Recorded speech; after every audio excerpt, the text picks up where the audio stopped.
ఇస్తున్నారు చూడు, కూర్చోండి.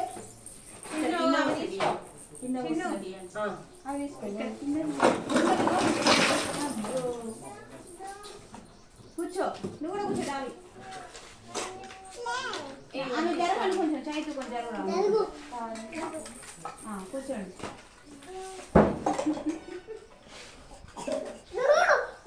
కింద కూర్చో, కూర్చో, కింద కూర్చోరా. నువ్వే పక్కన వాళ్ళ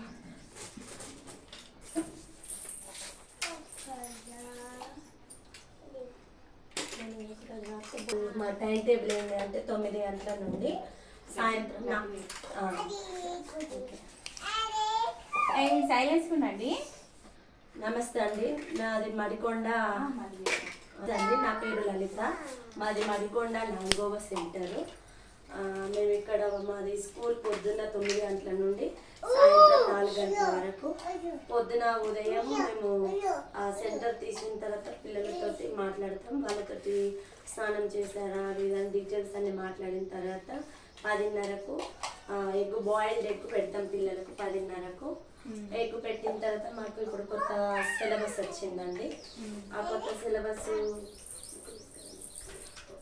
మాకు ఈ సంవత్సరం 2024 జూన్ నెల 2024లో సిలబస్ పిల్లలకి ఇప్పుడు కొత్తగా వచ్చిన సిలబస్ బుక్ ఇది. అంతకుముందు వేరే బుక్లు వచ్చేది, ఇప్పుడు అవి కాకుండా సిలబస్ మారింది అన్నట్టు. ఇప్పుడు కొత్తగా సిలబస్ బుక్ ఇది మనకు 3 months పనిచేస్తుంది, జూన్ నుండి సెప్టెంబర్ వరకు. ఇంకా అక్టోబర్ నుండి మనకు బుక్ రాలేదు, వస్తుంది. ఇప్పుడు ప్రస్తుతం ఈ బుక్లో మనం ఏమేమి ఉంటాయంటే అన్ని పాటలు. ఇప్పుడు అందరు మనం ఎట్లా చెప్తామంటే మన ప్రైవేట్ స్కూళ్ళల్లో ఎట్లా చెప్తారంటే కూర్చోబెట్టి వాడికి వచ్చేదాకా బట్టి పట్టి చెప్పిస్తారు. కానీ మనం అలా కాదు. మనం ఏది అక్షరం నేర్పినా, ఏ అక్షరం నేర్పినా, ఆ అక్షరం నేర్పినా, ఏ అక్షరాన్ని మనం పరిచయం చేసినా కానీ ఫస్ట్ పలకడం నేర్పిస్తాం పిల్లలకు. ఎట్లా అసలు మనము స్పష్టంగా ఎట్లా పలకాలి అన్న దాని గురించి మనం చెప్తాం. ఆ పలికిన తర్వాత, పలకడం వచ్చిన తర్వాత అక్షరం నేర్పడం.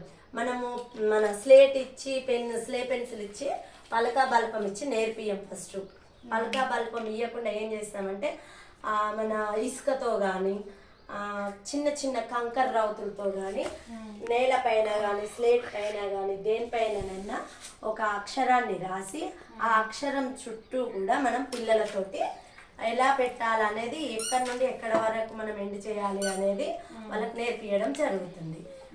వాళ్ళు కానీ ఏబీసీలు కానీ ఈ బాక్స్లో వేసుకున్నాము. ఈ కంకర రాళ్ళతోటి మేము నేర్పించడం జరుగుతుంది.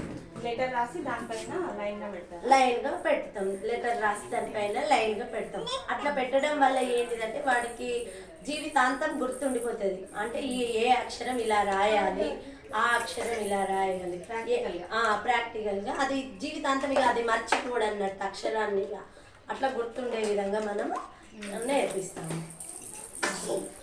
అది మనం చేసే రోజువారీ కార్యక్రమాలను కూడా మనం ఏం చేస్తాం, పొద్దున లేవగానే ఫస్ట్ పొద్దున్న లేచి బ్రష్ చేసుకుంటాం కాబట్టి మనం ఫ్రెష్ అప్ అయ్యేది శుభ్రంగా ఉండాలి కాబట్టి శుభ్రత గురించి ఒక పాట రూపంలో పిల్లలకు చెప్పడం జరుగుతుంది. చెప్తాను. పిల్లలు లేనిరా, ఇప్పుడు మనం ఒక పాట పాడుకుంటాం కాబట్టి ఇప్పుడు మనం పాట పాడుకుందాం. పొద్దున మనము లేవాలి, పండ్లను బాగా తోమాలి, చక్కగా స్నానం చెయ్యాలి, ఉతికిన బట్టలు కట్టాలి, తలను నున్నగా దువ్వాలి, అన్నం చక్కగా తినాలి, అన్నం చక్కగా తినాలి, చక్క బడికి వెళ్ళాలి, గురువుకు దండం పెట్టాలి, ఆడుతూ పాడుతూ నేర్వాలి, అమ్మ నాన్న మెచ్చాలి,